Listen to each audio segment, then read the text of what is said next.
Mr. Banks, you're recognized for 5 minutes. Thank you. Acting Secretary Sue, your proposed apprenticeship rule cites the Advisory Committee on Apprenticeships recommendations to justify its DEI policies, which say that some apprenticeship sponsors are, quote, are actively hostile to hiring minorities. Can you explain what that means, and do you agree that some registered apprenticeship programs are managed by racists? And if so, who are they?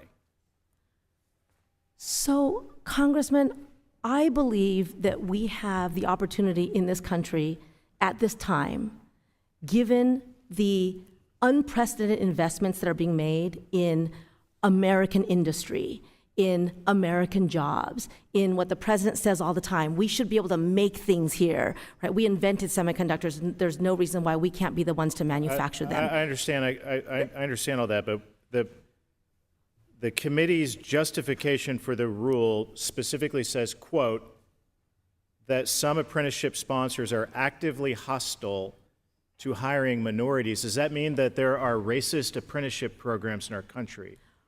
Well, so I don't know specifically the quote that you're reading from, but let me just say it comes from that the recommendations for the rules from your department. because of the opportunities that are being created right now, I think that there is no reason why we should not be able to tap into the full talent and ability and promise of every single American in every single community. Fine. And part of what has held people back from that, though, what are the racist apprenticeship programs that we're talking about? Well, part of what has held people back from being able to participate fully in American life and take advantage of the opportunities that should be available to everybody is discrimination. It's a simple question. What are the racist apprenticeship programs in our country that you're referring to? Well, I think that what we should be doing is both making sure that opportunity is broadly shared and our investments I take it you don't want to answer that question, so I'll move on. The recommendations also say that registered apprenticeships have been, quote, the domain of white, able-bodied men. That's a direct quote from the recommendation from the committee in your department. Do you agree with that comment? I don't know what you're reading from, Congressman.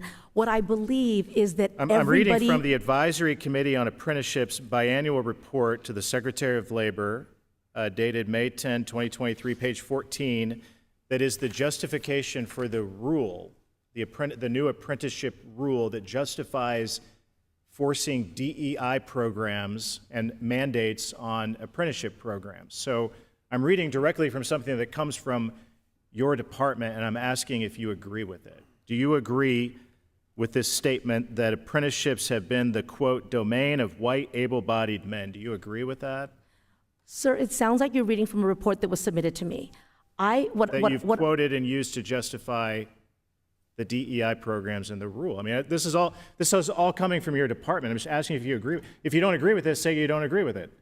What I believe, Senator, Congressman, is that we are a country. I take it you don't want to answer the question. Let me ask you this a different way. Is having fewer white men in apprenticeships the goal of all of the DEI provisions in the proposed rule? I'm sorry, say that again? Is having fewer white men in apprenticeships the goal of the proposed DEI rules and mandates in the rule? Is that the goal, to have fewer white men in Absolutely apprenticeships? not. Okay.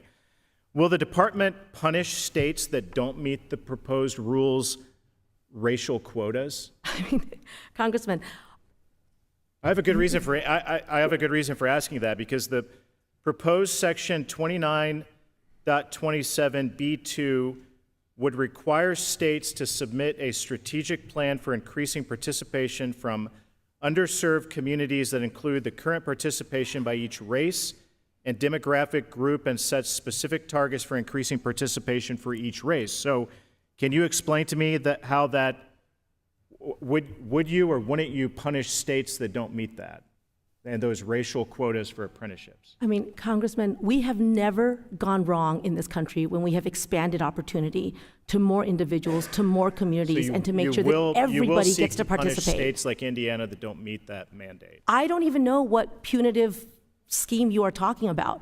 When we engage with